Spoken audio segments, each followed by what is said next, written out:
eba ewo dwumadie so na ene other matches aka ni nyina no eto so Levante wo mu kwa akɔtɔ Madrid ene Santiago Bernabeu game a eto dwa ho nsɛm na kwa akɔyɛ de ha na yɛtire yɛde bedi ɛho nkɔmɔ yɛ pa na wahudewa esi ɛkɔ Rima yo kabo boko no wo metena fie wo ne Athletic Club Bilbao ana edisia ne afese benya Osasuna wo ne Rio Oviedo game no eto dwa ɛhɔ ana ayɛ sibo enso ɛwanti yɛde diete dendenden afa Thomas Tepate ni team Villarreal wo mu kwa akɔtɔ Real Betis na fe wo mu game no so atima twenty ene yɛ matches a ɛbeto dwa ne ɛwɔ La Liga no na no pɛ no yɛ kɛtire diama atena matches to dwa Hetafe wo ne Valencia ebo na yɛnya Atletico Madrid wo ne Deportivo Alaves boboko na ana edie ni afa Celta Vigo ene Rayo Vallecano bebo na yaba benya Real Sociedad wo mu ene Barcelona game no etima twenty Monday Night Football yɛbenya Elche wo mu ene Sevilla anaEbontisa ana La Liga matches na no so ebesi akɔ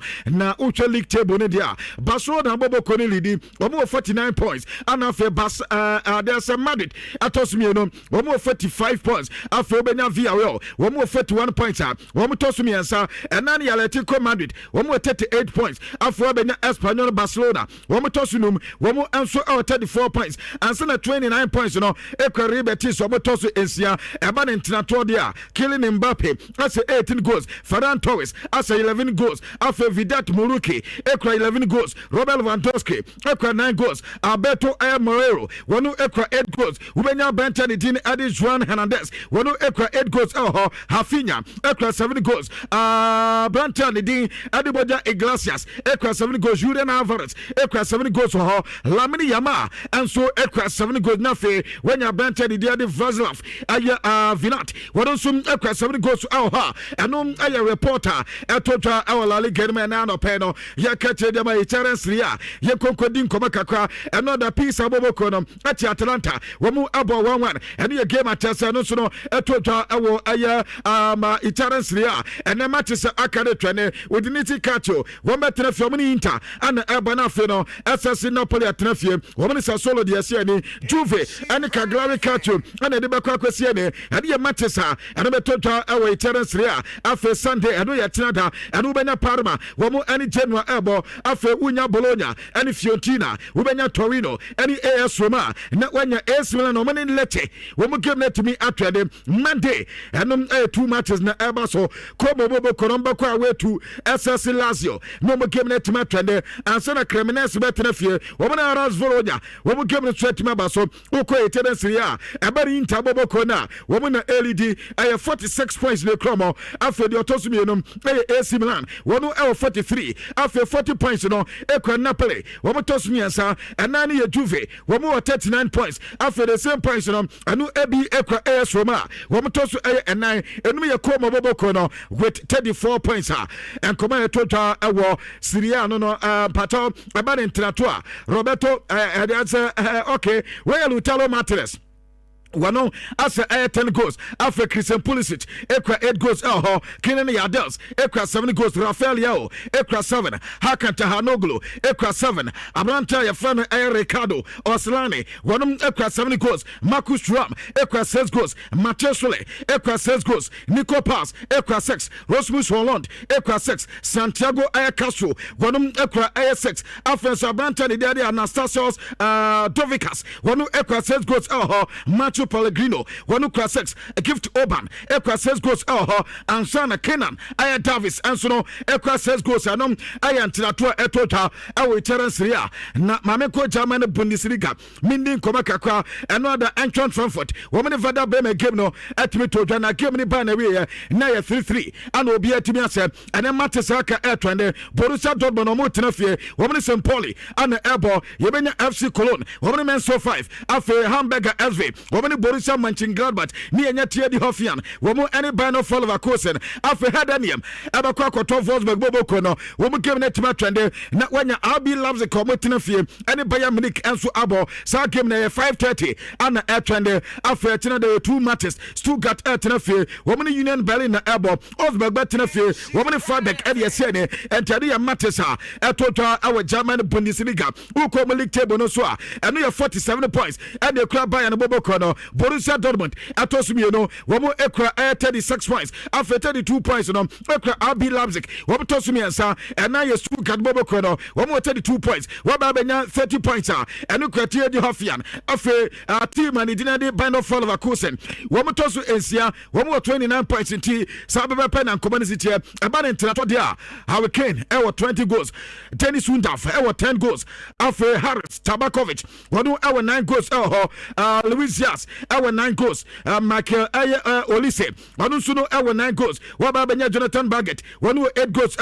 Said Mala wono ekwa 7 goals after Christoph Bungardner ekwa 6 goals Fisnik Aslani ekwa 6 goals waba benya Jen State wono ekwa 6 goals Seu Grace ekwa 6 Jean Diamande ekwa 6 African Uzan ekwa 6 goals waba benya Branton Dedi Ahmed Amura wono ekwa 6 goals team La Pera wono enso ekwa 6 goals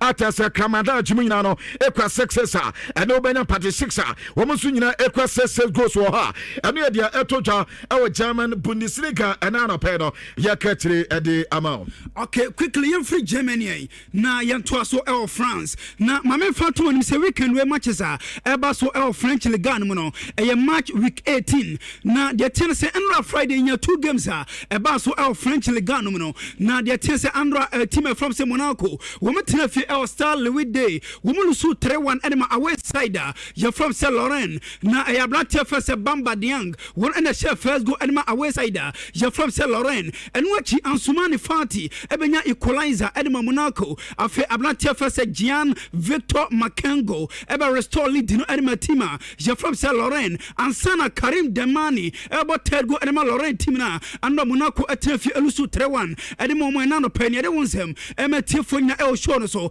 elsewhere El Parc des Princes and Paris Saint-Germain etefi wo mo share 3 Emily wo mo entimante na Osman Dembele and a share first and second goal edema team from say Paris Saint-Germain na the tense Andra Dembele second goal no winya mi hwe masa akwana chese die tia waje Ballon d'Or wentia and ono Osman Dembele waje Ballon d'Or unche Andra abla tefase disare duwe and a ball 2 pass edema Osman Dembele na defenders 3 Dembele jibo no call left bonkum atwemi nsani nyina bom go wie penalty box na chi and what chipe ball no e two keeper na chi kama etianra Dembele ekire de ntia ewia sinyina wono ene yi ni se ball no goni ball ni go na efepa ye be wie game no 90+3 and a Bradley Bakola free bench e de third go ebe so e ma Paris Saint-Germain team na Andra wo metina fi esha 3 e ma Lee Entmante na ene Saturday matches number 2 so French Ligue 1 na mame fato nim se ene ebo 4 o'clock PM Lens e tena fi omne oze enebo ene wa Toulouse ebe tena fi 6 o'clock PM gom ene OGC Nice enebo afi ebo 5 PM yo Angers omo tena fi gom ene Olympic Marseille ebo Yakupon adma ochina Sunday na ochina 2 o'clock PM Strasbourg gom ene tena fi El Stade La Maniou gom ene Met enebo ene wa chi ebo 4:15 PM e 2 games ene ochina eba so El French Ligue 1 not El Fie omne Paris FC ebo ene wa chi Rennes ebe tena fi El Razon Park gom ene Le Havre ebo na fi watching 7:45 PM Lyon El Fie omne Brest game abasoa and no pay the update MT for na El show no so na the things Paris Saint-Germain and the kan El French Ligue table no so na PSG team no gom El 42 points the tennis Lens etosu mienu gom El 40 points the tennis Olympic Marseille team no gom so etosu miensa omo 32 Lee etosu 9 gom El 32 Lyon etosu omo 30 and a Rennes team etosu insia gom so 30 points na Mason Greenwood in the kan El Mia Batel top scoring chart in so El French Ligue 1 was 11 goals after Joaquin Panicelli Eboma Strasbourg was 10 goals Esteban Laporte El 9 and which Pavel Sorge El 8 goals your Elsin Edward Wesley Said one also has 7 goals on Mianina El 7 goals apiece after Bradley Bakola Elan Kebal Sofiane Diop Ansu Fati Lassin Sinayoko NFA Roman Del Castillo Gumunina so has 6 goals and an opayere won sepina and Matefo in El Shon so after Yefri France na Yantoasu El England na Uber Premier League nima a match week 22 and a weekend with Emaso na Nyami Aduma and next Saturday away and a SAS 12:30 p.m. big game Old Trafford Manchester United Elfie woman the Sky Blues of Man City and a ebo na yenye Semans Man United upamo manager Jefferse Ruben Amorim amasese caretaker manager Jefferse Michael Carrick wano and in charge and ma team from Man United na Amram Michael Carrick and I say Michael Carrick ne pre-match press conference at Ebasono Michael Carrick is saying Jean-Fantou Obianim say wono wabo Manchester United da se wasabe manager Man United na United ana na kuma so yie pa dometima ka ane say United adwuma jadema omo demand results nimum ade ba kwa ewosoye ane say we improve Manchester United team no na say we improve team ana say we improve players na say we improve team no eti ade bia ono ewose Michael Carrick aye bia no go be Manchester United yentie caretaker manager Man United Michael Carrick. Yeah, listen, it's fantastic to be here. It's a great feeling for me to be in this position. You know, I think played different roles for this club and learned to fall in love with the club for so long. And it's a massive part of my life and has been for so long. And so I'm fully aware of the position I'm in. You know, in so many different ways. So as well as that, I'm eager to succeed. You know, we've got a big job to do. It's an important job, and it always is here to win games and to play well and to do it in a certain way. So what does success look like then? Is it Champions League qualification? Is that what success will be? Yeah, I think improvement. You know, I think certainly improvement, helping improve individuals. I think big part of what I really. Okay, the Red Devils of Manchester United mo caretaker manager Jean-François Michael Carrick and our team manager no nenkase okase nano pay no jere won sem emetie for nyina e show no so na the opposite number the Sky Blues of Man City omo manager Jean-François Pep Guardiola na Guardiola say on say manager bi e team na oni team ekoba wo team analyze e wo say manager yi bo say en wokobo ne mo Michael Carrick de ye nyina nim say the first game and Man United enu nie enti ade ba kwa e was City wo mo aye ne say omo focus na omo ball wo mo ball ne mo say line up ne ba eno be wo decision na wo be take yentie City manager ye first Pep Guardiola. Yeah, well, you have more info about what the opponent or the manager, the opponent does. You have give more info to the players. When you don't have any info, don't give info to the players and focus on yourself. So this, maybe with a lineup, tomorrow you have an idea. You can have, you know, some idea what Middlesbrough has done, or when Michael was in few games, one of games was his first part as a manager in Man United, but you know, tactics is about the players, and the players that you have United tomorrow is to play different. Okay, we Pep Guardiola manager Man City and our tenant cancer or Casanyami are doing an area at 12:30 p.m. Old Trafford, Man United and airborne now the Tense Anthony Taylor and a center referee and area game or Kwakodi now the Tense about 3 o'clock p.m. and 5 games and a bus for Premier League Oko Stamford Bridge at Chelsea Elfie woman and Brentford and Liam Rossinia a Chelsea manager say Adiabakwa was a Chelsea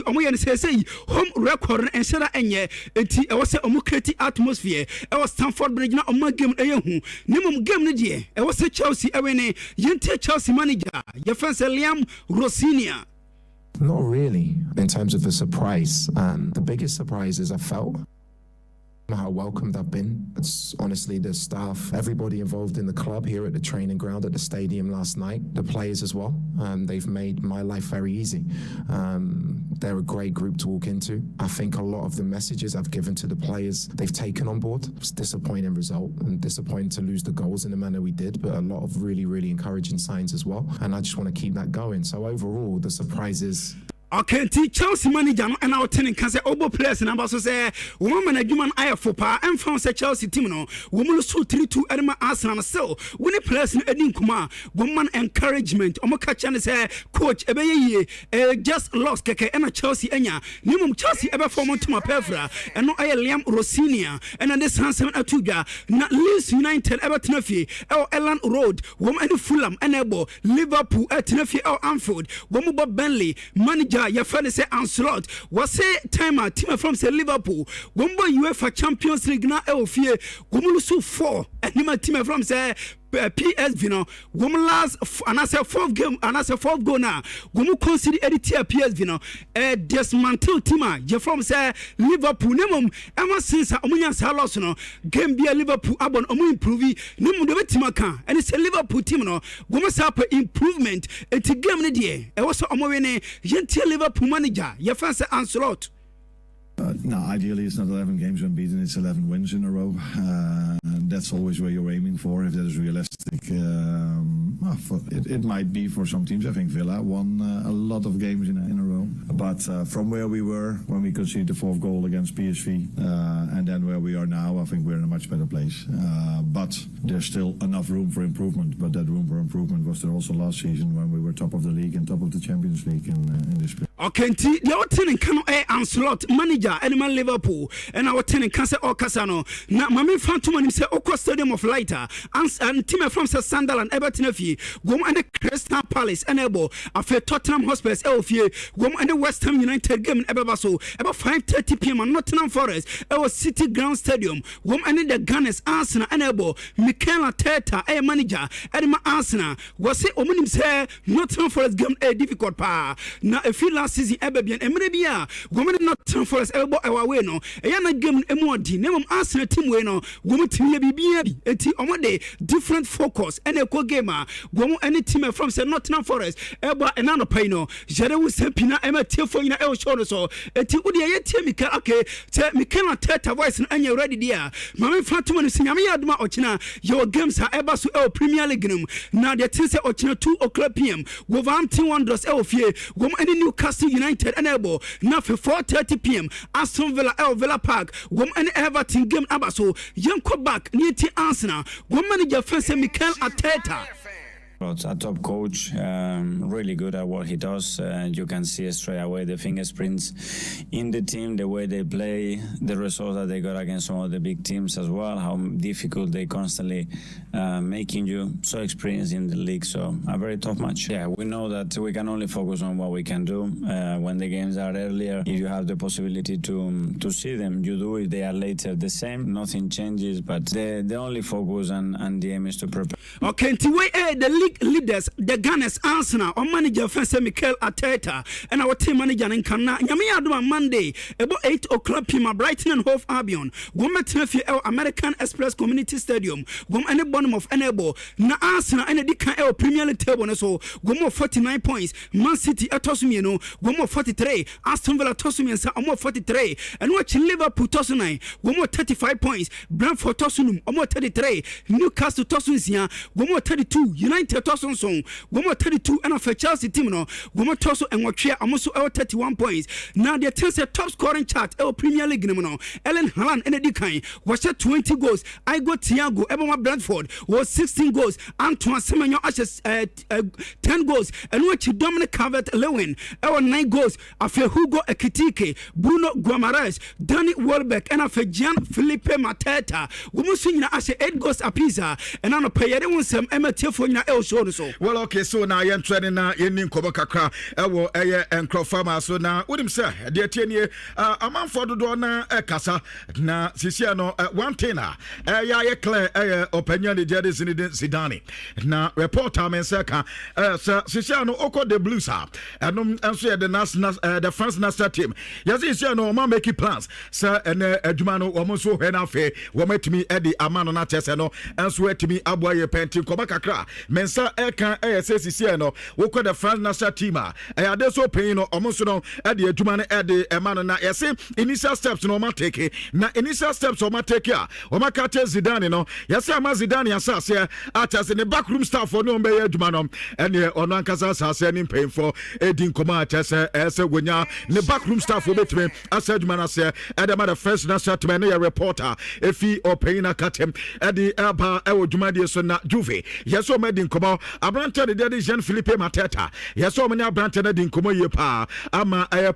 positive talks ana tesomanya na yese Crystal Palace boboko no ebia the exiting conditions ana ebe depend ansa na abrante na timako na yese nkrofo na say ene yese ekobaze so muntimi ntona eye loan deal no beto afi omofan loan na and obligation to buy no enso ba beto so ento bolo ni wi na fam ometimi ato abrante de din edi Jean Philippe Mateta ene ye report e free juve akate edi ebani amense kan yese Crystal Palace game edo menum bebo abrante so na obesi aka de ma Crystal Palace boboko no eno ayen koba kakra so a bensa eka e odwumade so na makom Madrid akodi nkoma kakra me ba be ka to say yase Madrid France no wo maka che players ne so mtwomu mutan ene abetene ye pe ene wo mbehuru omo pa na omo se entimi masa Madrid we need division 2 club ebo na wayi wa fi air competition na me anim ne eye ni wusampa ade mo Madrid France no enti player bia na obebo bo ni bi again Levante ne ene ehuru pa de obete na yase Madrid at warning yase Madrid team no atwe a statement de ababo nto mo catch supporters ne say we nim na ene obeba Santiago Bernabeu na ba ya wadwe so ba be who player bi de wo mu wi a omo ba be CCTV camera no na omo ye CCTV da ko catch bongo na e ba be CCTV panyan ene o meto aso aba na sa wontimi West Stadium ho biem kraban ano me de be ma na npom enka pese ene ayi player bi ankoba no mo de a wasa kwa kohuru no amana kwa kofa asema ba Madrid team ne say so person who player bi a stadium na ti kwa bra no kwa ene players ni si no mo ba ene ehu omunya wura park ni so say kima o mese de aka ne de ensamo nko a sha na tese mo de ma players na anya sa pa na we ya Madrid fan Madrid supporter na ko wura Santiago Bernabeu na ko eso obehuru player bi pa de a ene no na so twen ana tese be ko edema no reporter Real Madrid edi eba odwumede so na no pe no make check kakra edema na Bastoda wo mu akoda reso ba kwa de dinadi draw akodai wenimbo ni boye pa na eze akoda na keka se wono ba se no hagia line wa answer na ba se be ma na bo first 11 de ebe ya dem pa if you reserve kra na eya na ma se dan kan nti what is a PSG de mu da ho enti yaso aka che de na fofo so no wonya PSG obako na yase PSG fo no anso sase ne akoda di nkoba se ne wo mu no mu ye yodom dia yase Abrante no release cost ada koda no so 6 million per kitu bi baza with this car 6 million release cost per and ada koda no so aya say eno say ko ba say PSG fo betua akoda no betima ba be player e dia ma PSG boboko no ene reporter men saka na aside that no so Matisse Borussia Dortmund enso edi nkomo atese wo mo so nya akoda kro na wo mo so be he no ma sign no pa na enye team and team edi Borussia Dortmund kwa yesi class bebre ha woma dwe se womanya akoda na omope wo ba Premier League yesi team ni bi ho mo so enya Branta de de du a wom so ba na tazo masa akoda no na eno na Luis Enrique ekọ interview ana no ada ensatrafo ayi nkokosefo ego bi sanse atete say yesi ba so na awa akoda bi de de du na munya akoda na amope ana o se yanka mo bi ante se onim he na onte he ana tazo onim bibia de mo bia enti wakato bia so okọ akoda eno ade eno ni ade a wono betimi aka ma obi anso ete eno reporter efi Dro Fernandez akate ade eba odwumade so na no pe no mekete ade amana Oliver Glasner wono head coach Adama Crystal Palace boboko no na open eno a ana chese beto dwa se ene yebo season wi a enya de so beto so ne Crystal Palace aya adwuma biem na eno na se Jova Kobi sa se players na ekokoko ni ntina why wadwen se umbo Crystal Palace umbo enkoto mu biem na also dabi enye sa somewhere October ana okoka test in Paris mo say wono ohia new challenge and this season ni bana we ya enya de so bet na team nti enye se bia ni players ni ko bi ti se Magayi ekonti ana test ono so efit team na no reporter ono so edi eba wodumade so na Magayi ni move to Manchester City no eno ada na beto dwa say 20 million pounds no sky say likely say wo metimi atwa no me de atwa brante no na ɛna no pɛ emu abie pa reporter mensa ka say wokeka variables ne niam kakra disisi ni a around by 26 million pounds no eska Manchester City boboko no ebetimi dia to bantan dia de market wo wiem krampo dia advance kakra bi betimi aba atasa no 3 million pounds a eno so betimi aba betwache ni nyina na atasa no etimi aba ma market akwakwasi akan ade amati managing ade Manchester City na ni sika no breakdown aba yesi per year bia no sika bantan ebenya no 15.6 million pounds per year and ochoma per month bia no 1.3 million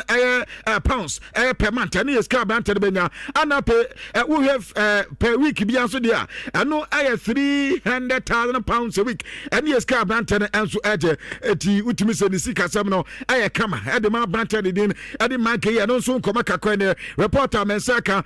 say efina akopometina no pa sa banter officially wotimi adwane city boboko no ayire so by Monday na City at the official communique at the Eba and the Crystal Palace gamer at Domen Mania de Sabanta the Daddy Maki Ebesiaka at the Manchester City Bobokono and your reporter Mensaka I would demand this one now per make at the Manchester Manchester City about a center back in the defenders no one more option bebre one more our Ruben Diaz or Maki Baba Kahum just go Vadio Alho Ai Kusanov Ansu Alho one more Netanaki Joso Susu Alho and Max Allen in Swaba Kahum and you say another option a Pep Guardiola and to bet me you so and I no pay make catch Adamana Sisano there's a choice Bobo Kodia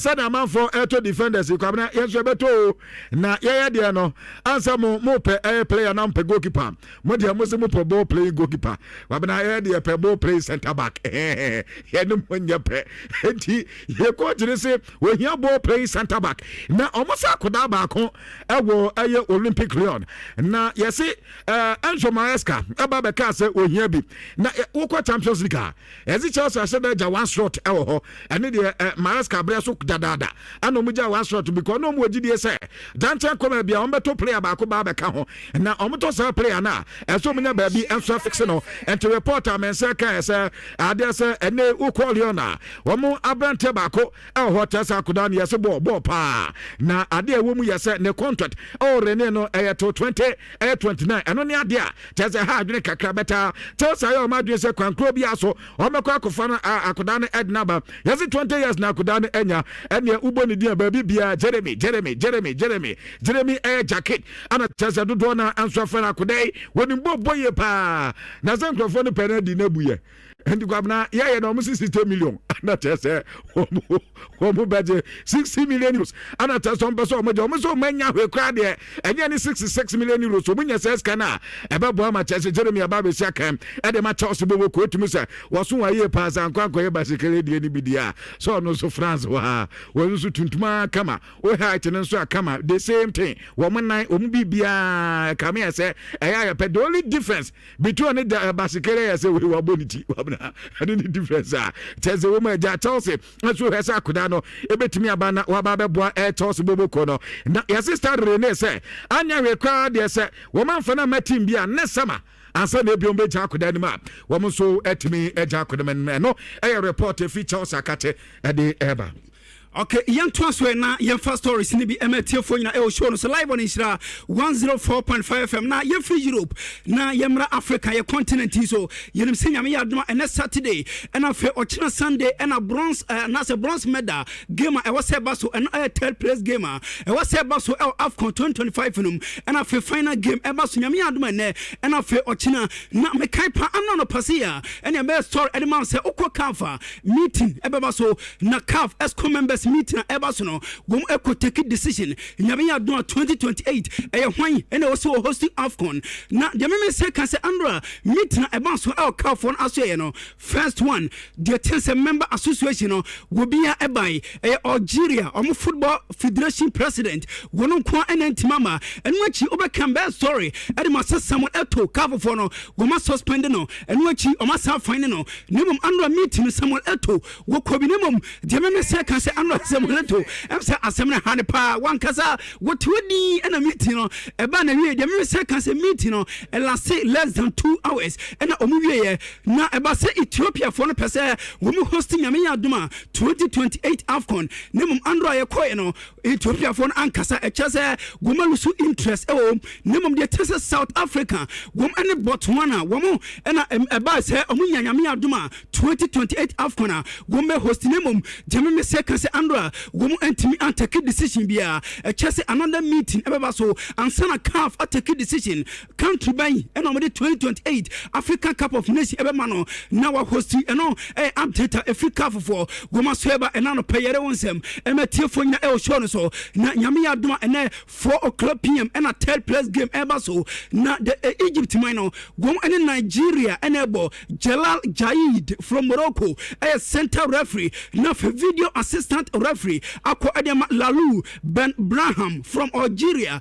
it we a match officials nyame ya doma e na third place game e ba so between Egypt and of Nigeria wo e kwakodia e na no pay no jere update e ma tie fo nya e o show no so na Egypt and Nigeria game e ba so no de me say kan say Egypt omo 2 players bako e Mawan Ata and of anase Mawan Atia and of abrantie fa ne say Mohamed Salah wo mu entimi emobi ni nyina no say obeka semi final game e ba so between Omaya je from Senegal and of Egypt no Japan game no ye benya Mawan Atia and of abrantie fa say Mohamed Salah wo mu kubo omo sem anima referee je fa say Pierre anase Pierre Geslan Acho na according to CAF for no wo say de na 2 players in ekire no wo pese o mo kire say referee wakwaji adamudie enu ti en wadi game no ede ti omo na CAF disciplinary committee wo say 2 players ni na o suspend omo e 2 games e chese nyame yadoma ene game e ba so no Mohamed Salah etimi mobi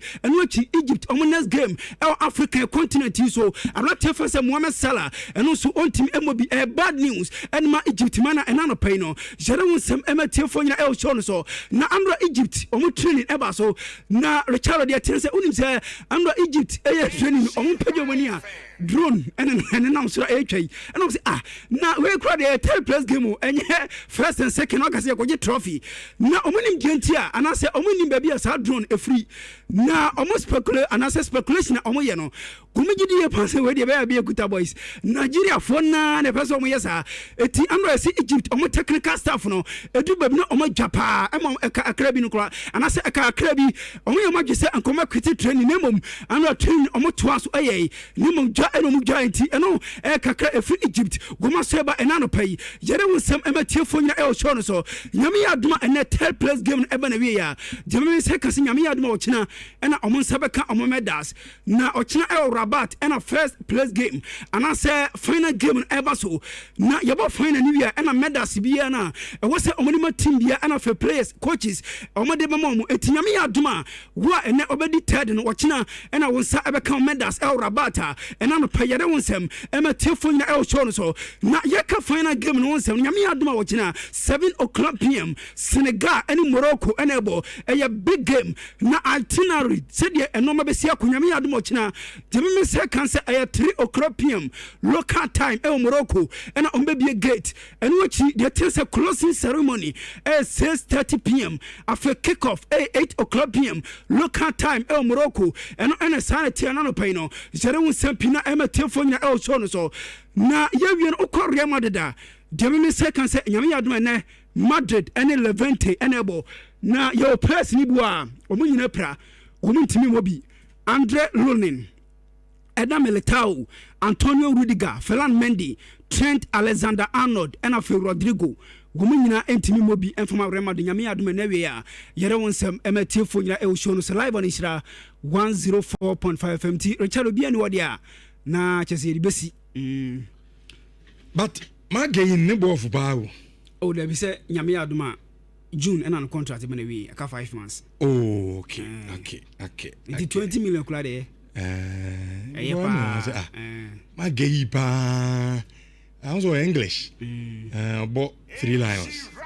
na ne bondi mo sa dia ma Crystal Palace na also kotonu 26 MZF enti MZ nchemuna dia ma mena player kind of 5 months etasu otone sa nya na Crystal Palace for no mutra man cases manza o de be say boy no dey ono di can make intention clear e ka be 1 year no ka chom so no team no mo bi obeko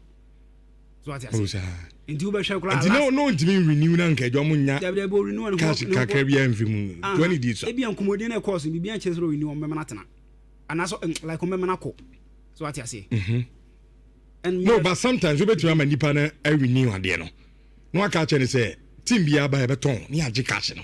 any say ye nda bia we say we kra na good no 6 months there is okay 20 days okay but me chere say time no mu say no contract ne so no hanke beka ti adentina brofo ne dia mo pese beka say has mu ye bi eka